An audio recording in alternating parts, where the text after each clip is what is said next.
We're just making up. Hello, all you beautiful people. I'm Mizzz Sally Pryde. That's with 3 Z's and a Y, because why not?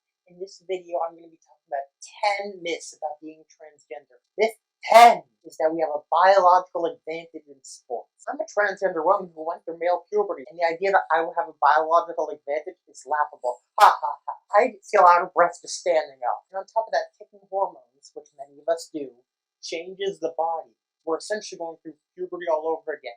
But that does not mean we retain the original puberty all the way. I lost a lot of muscle when I started hormones, and that's just the reality of things.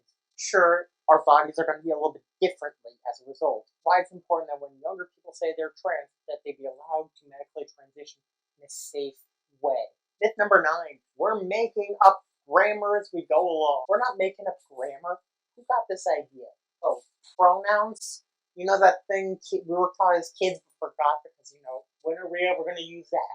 Well, apparently now. Pronouns have always existed, not only in English, but in other languages as well. How do you think you could possibly change the English language if we can't even get rights? And don't say we're selfish because we want to go by a certain set of pronouns.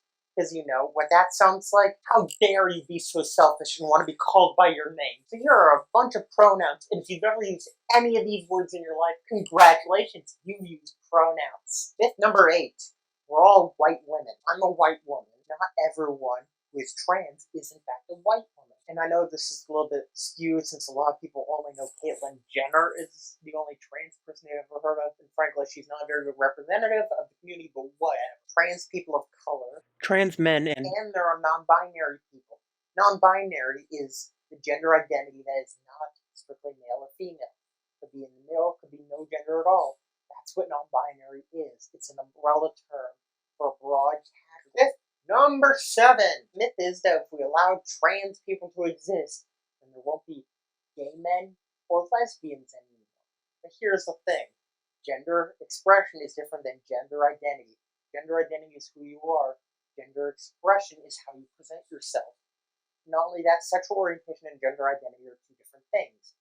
Sexual orientation is who you want to sleep with, and gender identity is who you go to bed at. Trans people can be gay men or lesbians. Shocker, huh? Because your gender identity determines who you are, and your sexual orientation determines who you're attracted to. So in this hypothetical, let's just imagine I'm exclusively attracted to women. I myself am a woman, therefore, since I'm also attracted to women, I must therefore be a lesbian.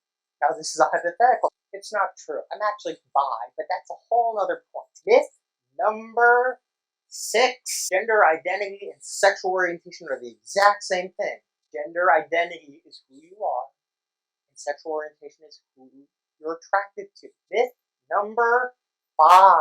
Non-binary people don't exist, and that they, them is plural. Non-binary people exist. When people insist on asking you, are you male or female, and the answer you're getting is non-binary, you sound like Hank Hill on King of the Hill. Are you Chinese or Japanese? Seriously, it's the exact same thing.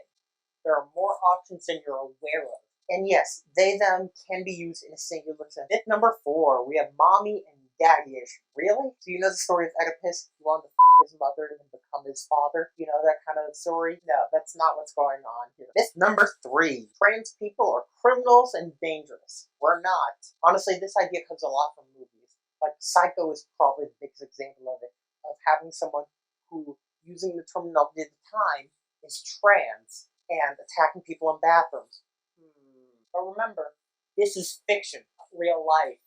And if you can't tell the difference between fiction and real life, you really should not be voting or telling other people how to live their lives. Myth number 2, we're confused about sex. So this is one I hear a lot from Turks. Biological sex is real. Yeah, no shit. That's why we take hormones. That's why we transition in the first place. We know what sex is. If we didn't, we wouldn't be trans. That's literally the definition of being trans, but there's a difference between your assigned sex at birth and your gender identity. How the hell are you getting we don't know biological sex exists? Honestly, you're just not paying attention. Finally, myth number 1.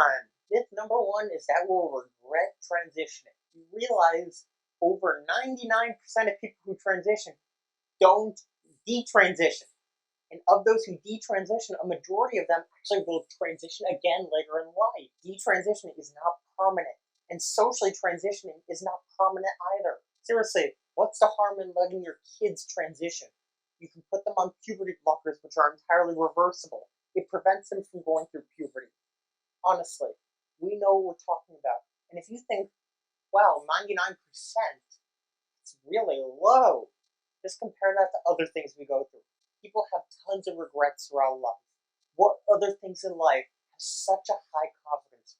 Not many things. A lot of people regret having knee surgery, plastic surgery, and having kids. So if you like this video, please like it, please subscribe, and watch more of my videos. I put a lot of work into these. It'll really mean a lot if you watch.